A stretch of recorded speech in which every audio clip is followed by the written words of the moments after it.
امثال اور اس کا 20واں باب جو 30 آیات پر مشتمل ہے۔ میں مسخرہ اور شراب ہنگامہ کرنے والی ہے، اور جو کوئی ان سے فریب کھاتا ہے دانا نہیں۔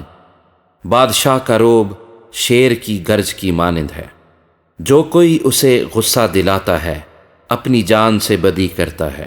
جھگڑے سے الگ رہنے میں آدمی کی عزت ہے، لیکن ہر ایک احمق جھگڑتا رہتا ہے۔ کاہل آدمی جاڑے کے باعث ہل نہیں چلاتا، اس لیے فصل کاٹنے کے وقت وہ بھیک مانگے گا اور کچھ نہ پائے گا۔ آدمی کے دل کی بات گہرے پانی کی مانند ہے، لیکن صاحب فہم آدمی اسے کھینچ نکالے گا۔ اکثر لوگ اپنا اپنا احسان جتاتے ہیں، لیکن وفادار آدمی کس کو ملے گا؟ راست رو صادق کے بعد اس کے بیٹے مبارک ہوتے ہیں۔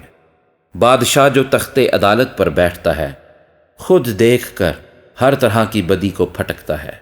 کون کہہ سکتا ہے کہ میں نے اپنے دل کو صاف کر لیا ہے اور میں اپنے گناہ سے پاک ہو گیا ہوں؟ 2 طرح کے باٹ اور 2 طرح کے پیمانے، ان دونوں سے خداوند کو نفرت ہے۔ بچہ بھی اپنی حرکات سے پہچانا جاتا ہے کہ اس کے کام نیک و راست ہیں کہ نہیں۔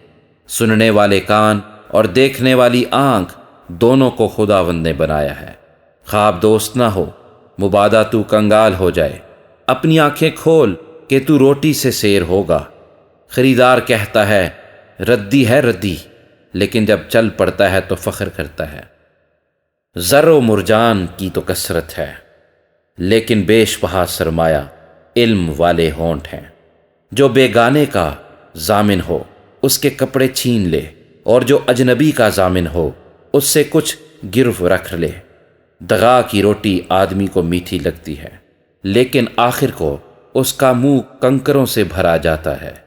ہر ایک کام مشورت سے ٹھیک ہوتا ہے، اور تو نیک صلاح لے کر جنگ کر۔ جو کوئی لترا پن کرتا ہے راز فاش کرتا ہے، اس لیے تو منہ پھٹ سے کچھ واسطہ نہ رکھ۔ جو اپنے باپ یا اپنی ماں پر لعنت کرتا ہے اس کا چراغ گہری تاریکی میں بجھایا جائے گا۔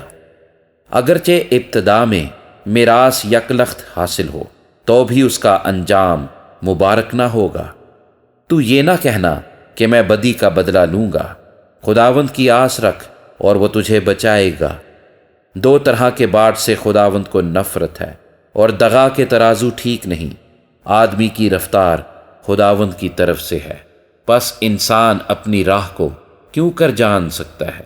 جلد بازی سے کسی چیز کو مقدس ٹھہرانا اور منت ماننے کے بعد دریافت کرنا آدمی کے لیے پھندا ہے۔ دانا بادشاہ شریروں کو پھٹکتا ہے اور ان پر داؤنے کا پہیا پھرواتا ہے۔ آدمی کا ضمیر خداوند کا چراغ ہے، جو اس کے تمام اندرونی حال کو دریافت کرتا ہے۔ شفقت اور سچائی بادشاہ کی نگہبان ہے، بلکہ شفقت ہی سے اس کا تخت قائم رہتا ہے۔ جوانوں کا زور ان کی شوکت ہے، اور بوڑھوں کے سفید بال ان کی زینت ہے۔ کوڑوں کے زخم سے بدی دور ہوتی ہے، اور مار کھانے سے دل صاف ہوتا ہے۔